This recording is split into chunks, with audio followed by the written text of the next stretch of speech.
ഹരേ കൃഷ്ണ.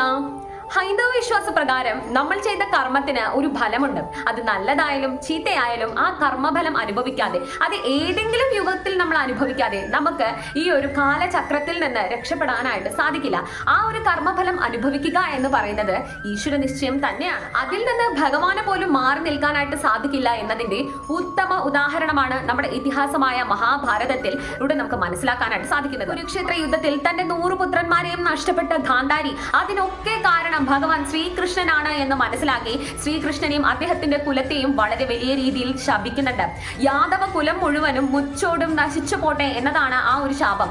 ഗാന്ധാരി ദേവിയുടെ ആ ഒരു ശാപം പോലെ തന്നെ യാദവ കുലം മുഴുവനും തമ്മിലടിച്ചാണ് അവസാനിക്കുന്നത്. തുടർന്ന് ഭഗവാന്റെ സ്വർഗാരോഹണത്തിന്റെ സമയമാവുമ്പോൾ അദ്ദേഹം ഒരു ഘോരവനത്തിന്റെ ഉള്ളിലേക്ക് പ്രവേശിക്കും. അതിനുശേഷം അവിടെ ഒരു മരത്തണ്ടിലിരുന്ന് ഭഗവാൻ എങ്ങനെ ശാന്തമായി തപസ് ചെയ്യുകയായിരിക്കും.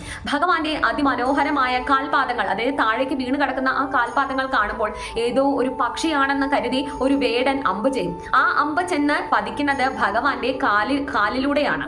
അപ്പോൾ ആ അമ്പ് ഭഗവാനിലേക്ക് തറച്ചു കയറി എന്ന് മനസ്സിലാക്കുന്ന വേടൻ ഓടി ഭഗവാന്റെ സമീപം എത്തുന്നുണ്ട്. ഭഗവാൻ ശ്രീകൃഷ്ണന്റെ കാലുകളിലാണ് തന്റെ അമ്പുകൾ തറച്ചത് എന്ന് മനസ്സിലാക്കിയ വേടൻ ഭഗവാനോട് വളരെ വലിയ രീതിയിൽ തന്നെ മാപ്പ് അപേക്ഷിക്കുന്നുണ്ട്. അപ്പോൾ അദ്ദേഹത്തിനോടായിട്ട് ഭഗവാൻ വളരെ വലിയൊരു കാര്യം പറയുന്നുണ്ട്.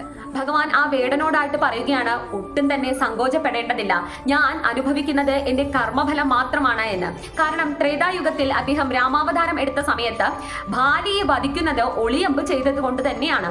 ആ ബാലിയുടെ പുനർജന്മമാണ് ഈ വേടനായി അവതരിക്കുന്നത്. അങ്ങനെ കഴിഞ്ഞ ജന്മത്തിൽ ഭഗവാൻ ശ്രീരാമൻ ചെയ്ത ആ വലിയൊരു കൃത്യത്തിന്റെ ഒരു പരിണിത ഫലമായിട്ടാണ് ഈ ജന്മത്തിൽ ബാലിയുടെ കൈകൾ കൊണ്ട് തന്നെ തനിക്ക് മരണം സ്വീകരിക്കേണ്ടി വന്നത്. ഇത് തന്നെയാണ് കർമ്മഫലം. കർമ്മഫലം അനുഭവിക്കാതെ നമുക്ക് ഈ ലോകത്തിൽ നിന്നോ അല്ലെങ്കിൽ നമുക്ക് ഈ കാലചക്രത്തിൽ നിന്നോ ഒരിക്കലും രക്ഷപ്പെടാനായിട്ട് സാധിക്കില്ല.